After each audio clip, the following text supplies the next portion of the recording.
Mengejutkan, terungkap fakta baru. Zakir Naik ungkap fakta lengkap COVID-19. Ini, jurus jitu Ustadz Abdul Somad, lindungi umat. Pendakwah Muslim Zakir Naik akhirnya berkenan membahas masalah virus corona. Setelah lebih dari 3 bulan isu ini menjadi perbincangan masyarakat global. Dalam video di kanal YouTube-nya, dai bergelar doktor yang juga pakar ilmu perbandingan agama dengan nama asli Zakir Abdul Karim Naik ini mengungkapkan fakta tentang ditemukannya virus corona, termasuk virus corona jenis baru atau COVID-19. Dia menjelaskan, virus corona memiliki sekitar 20 spesies, yang mayoritas dari spesies ini tidak menginfeksi manusia. Dia menjelaskan, ada 8 spesies dari 20 spesies virus corona tersebut yang menimbulkan masalah, dan 5 di antaranya hanya menimbulkan dampak yang sangat minimal kepada manusia. Ada 3 spesies dari virus corona itu yang berbahaya dan menimbulkan kerusakan parah kepada manusia. Katanya seperti dikutip dalam tayangan YouTube-nya. Dia menerangkan, virus corona pertama kali ditemukan di hewan pada 1930. Pertama kali, virus ini ditemukan pada ayam, yang menyebabkan infeksi pernapasan pada ayam. Berikutnya pada 1940, juga ditemukan virus corona pada tikus. Pada manusia, lanjut Zakir, pertama kali ditemukan pada 1960, dan disebut human coronavirus. Dan pertama kali, kata human coronavirus muncul di media cetak pada 1968. Jadi, dari 20 spesies, hanya 8 yang menginfeksi manusia. 5 di antaranya sangatlah ringan dan tidak menimbulkan masalah bagi manusia. 3 di antaranya yang parah, tuturnya. Pendakwah asal India, kelahiran Mumbai 18 Oktober 1965, dalam videonya yang tayang perdana pada 26 April 2020 ini, menjelaskan jenis virus corona yang berbahaya tersebut.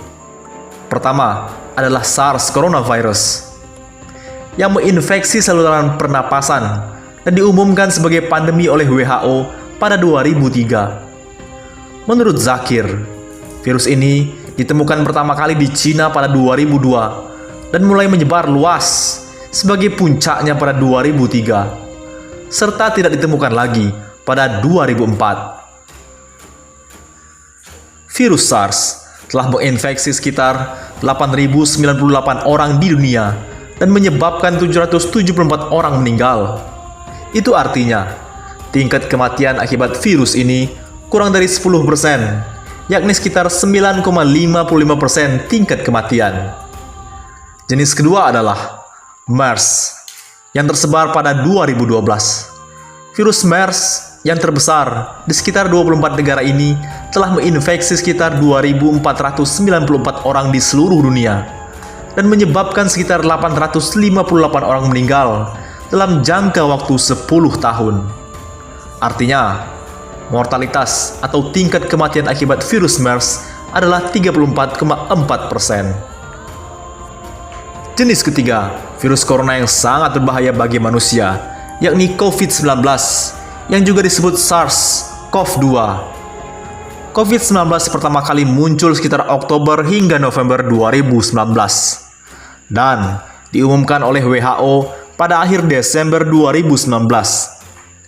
Informasi yang ingin saya berikan tentang COVID-19 ini merupakan fakta yang sudah ditetapkan bahwa virus corona ini adalah baru. Kita tidak tahu detail-detailnya, belum ada pengobatan yang ditetapkan untuk ini. Baru ada penelitian-penelitian yang dilakukan, kata Zakir.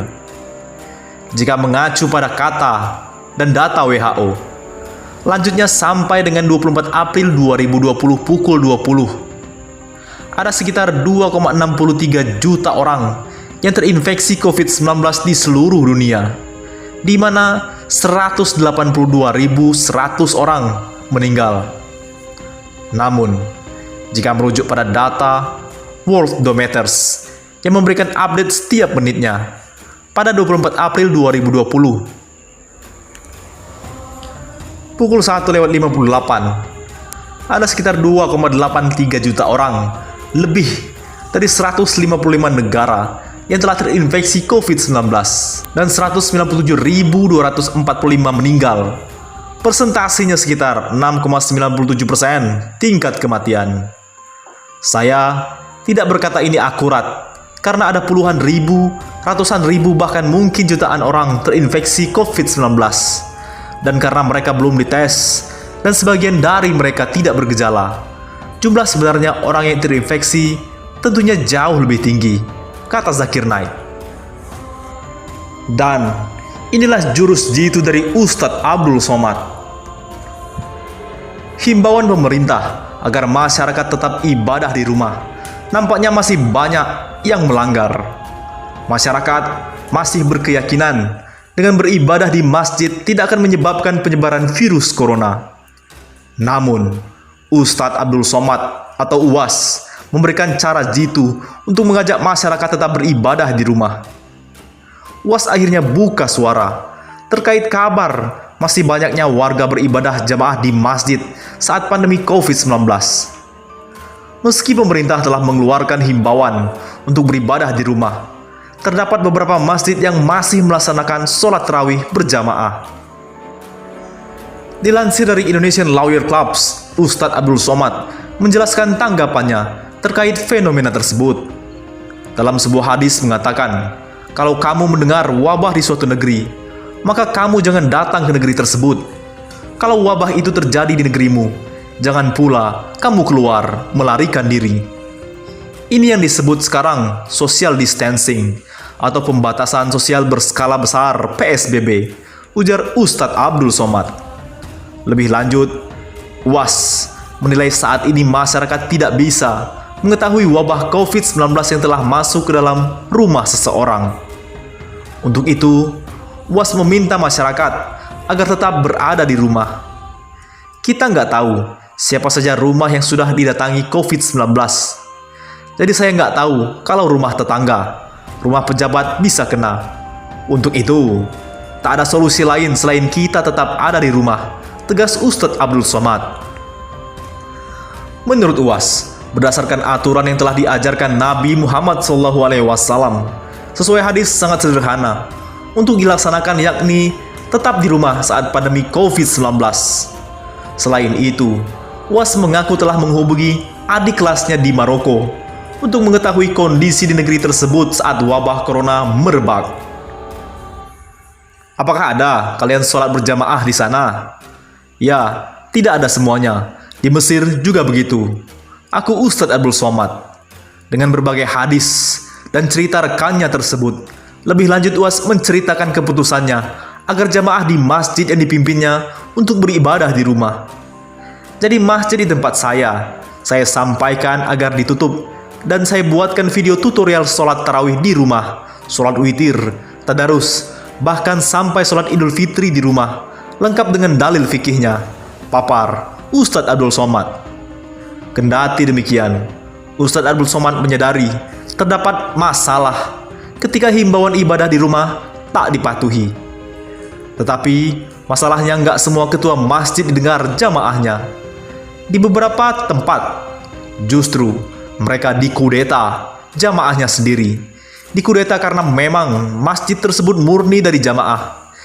Jadi masalahnya nggak sesederhana sesuai fikih, tetapi ada masalah sosial ekonomi, ujar Ustadz Abdul Somad. Untuk itu, UAS memiliki strategi mengatasi permasalahan tersebut sehingga jamaah mau beribadah di rumah.